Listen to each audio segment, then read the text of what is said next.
Hi അസ്സലാമു അലൈക്കും, welcome back to my channel. അപ്പോൾ ഇന്ന് നമുക്ക് ഒരു ഇഫ്താറിന് പറ്റിയ ഒരു അടിപൊളി സ്നാക്കുമായിട്ടാണ് വന്നിട്ടുള്ളത്.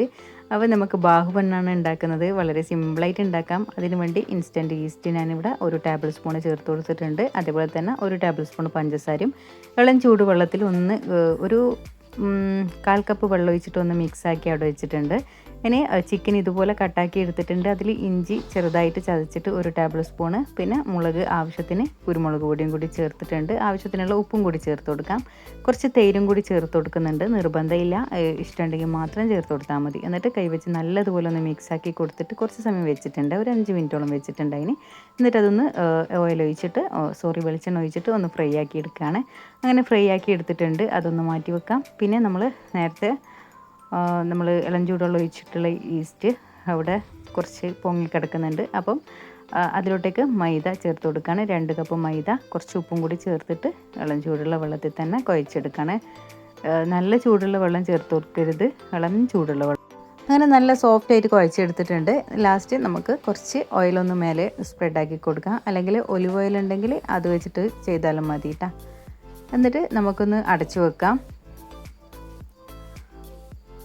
1 മണിക്കൂറാകുമ്പോഴത്തേക്ക് നമുക്കിതൊന്ന് സെറ്റായിട്ടുണ്ട്. നല്ല പൊങ്ങി വന്നിട്ടുണ്ടായിന്. ഇനി ഇത് ബോൾസ് ആക്കിയിട്ട് നമുക്കിതൊന്ന് പരത്തിയെടുക്കാം കേട്ടോ. കുറച്ച് മൈദ തൂക്കി കൊടുത്തിട്ട് പരത്തി കൊടുക്കുകയാണ്. തിന്നായിട്ട് പരത്തി കൊടുക്കരുത്, കുറച്ച് കട്ടിയായിട്ട് തന്നെ പരത്തിയിട്ട് ചെയ്യാം. കട്ടിയായിട്ട് ചെയ്യുമ്പോൾ ആയിരിക്കും നല്ല സോഫ്റ്റ് ആയിട്ടുള്ള ബണ്ണ് റെഡിയാവുക. അപ്പോൾ ഞാനിവിടെ പരത്തി എടുത്തിട്ടുണ്ട്. ഇനി നമുക്ക് ഏതെങ്കിലും ഒരു ബോട്ടിലിൻ്റെ ഇതുപോലുള്ള അടപ്പ് വെച്ചിട്ട് ഇതുപോലെ റൗണ്ടായിട്ട് കട്ടാക്കി എടുക്കാം.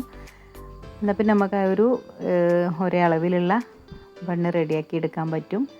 കുറച്ച് ബണ്ണുള്ളതിൽ ചെയ്യുന്നുണ്ടെങ്കിൽ അങ്ങനെ ചെയ്താൽ മതി. എന്നിട്ട് കുറച്ചൊന്ന് ഓയിലൊന്ന് സ്പ്രെഡാക്കി കൊടുത്തിട്ട് നേരെ അതിൽ മടക്കിയിട്ട് ഇതുപോലെ ആവിയിൽ വെച്ച് ചെയ്തെടുത്താൽ മതി. അങ്ങനെ നമ്മുടെ ബണ്ണിടെ റെഡി ആയിട്ടുണ്ട്. നല്ല സോഫ്റ്റ് ആയിട്ടുള്ള ബണ്ണാണ്. പിന്നെ നൈസായിട്ട് പരത്തിയെടുക്കരുത്, കട്ടിയിൽ തന്നെ പരത്തിയിട്ട് ചെയ്യണം കേട്ടോ. അപ്പോഴേ നമുക്ക് നല്ല സോഫ്റ്റ് ആയിട്ടുള്ള ബണ്ണ് റെഡിയാക്കാൻ പറ്റും. പിന്നെ നമ്മൾ വെജിറ്റബിൾ ക്യാബേജും അതേപോലെ തന്നെ ക്യാരറ്റും കൂടി ഇതുപോലെ നൈസായിട്ട് കട്ടാക്കി എടുത്തിട്ടുണ്ടായിന്. അത് കുറച്ച് ഉപ്പും അതേപോലെ തന്നെ കുറച്ച് വിനെഗറും കൂടി ചേർത്തിട്ട് കുറച്ച് കുരുമുളക് പൊടിയും കൂടി ചേർത്തിട്ട് ജസ്റ്റ് ഒന്ന് വഴറ്റിയെടുക്കുക കേട്ടോ. ഓവറായിട്ട് വഴറ്റി സോഫ്റ്റ് ആക്കരുത്, കുറച്ച് ചെറുതായിട്ട്.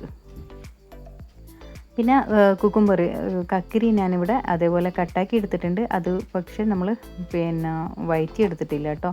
അതങ്ങനെ ചേർത്ത് കൊടുക്കാനാണ്. അങ്ങനെ നമ്മൾ ബണ്ണ് എടുത്തിട്ടുണ്ട്. ഇനി അതിലിട്ട് മയോണൈസ് ഒന്ന് പുരട്ടി കൊടുക്കാം.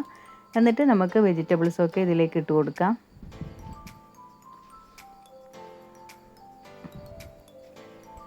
അതൊക്കെ ഓരോരുടെ ഇഷ്ടത്തിനനുസരിച്ചിട്ട് ചെയ്താൽ മതി. അതുപോലെ വെജിറ്റബിൾസ് അഥവാ വഴറ്റാതെ ചേർത്ത് കൊടുക്കുന്നുണ്ടെങ്കിൽ അങ്ങനെ ആയാലും ചേർത്ത് കൊടുത്താൽ മതി. എനിക്ക് ചെറുതായിട്ടൊന്ന് വഴറ്റിയിട്ട് ചേർത്ത് കൊടുക്കുമ്പോൾ നല്ല ടേസ്റ്റായിട്ട് തോന്നൽ. പിന്നെ ചിക്കൻ ഫ്രൈയും കൂടി അതിൻ്റെ മുകളിലേക്ക് വെച്ച് കൊടുക്കാം. അങ്ങനെ നമുക്ക് ഇഷ്ടമുള്ള രീതിയിൽ ഡെക്കറേഷൻ ചെയ്യാം കേട്ടോ. അഥവാ സവാളയൊക്കെ ചേർത്ത് കൊടുക്കുന്നുണ്ടെങ്കിൽ അങ്ങനെയൊക്കെ ചേർത്ത് കൊടുക്കാം. പിന്നെ ഭംഗിക്ക് വേണ്ടിയിട്ട് ക്യാരറ്റ് അങ്ങനെയൊക്കെ മുകളിലേക്ക് ഇട്ട് വെച്ച് കൊടുത്താൽ കാണാൻ നല്ല ഭംഗിയായിരിക്കും. പിന്നെ മയോണൈസ് മുകളിൽ ഒന്ന് സ്പ്രെഡാക്കി കൊടുക്കുകയാണ്. അപ്പോൾ നമ്മളുടെ ടേസ്റ്റി ആയിട്ടുള്ള ബാഹുബണ്ണ് ഇവിടെ റെഡി ആയിട്ടുണ്ട്. അപ്പോൾ എണ്ണയിലൊന്നും റെഡിയാക്കാതെ ഇങ്ങനെ റെഡിയാക്കി എടുക്കാൻ നല്ലതായിരിക്കും. അപ്പോൾ എന്തായാലും ഇന്നത്തെ വീഡിയോ എല്ലാവർക്കും ഇഷ്ടമായെന്ന് വിചാരിക്കുന്നു. ഇഷ്ടമായെങ്കിൽ സപ്പോർട്ട് ചെയ്യുക. അപ്പോൾ ഇനിയും നല്ല വീഡിയോ ആയിട്ട് വരുന്നത് വരെ thanks for watching video. By.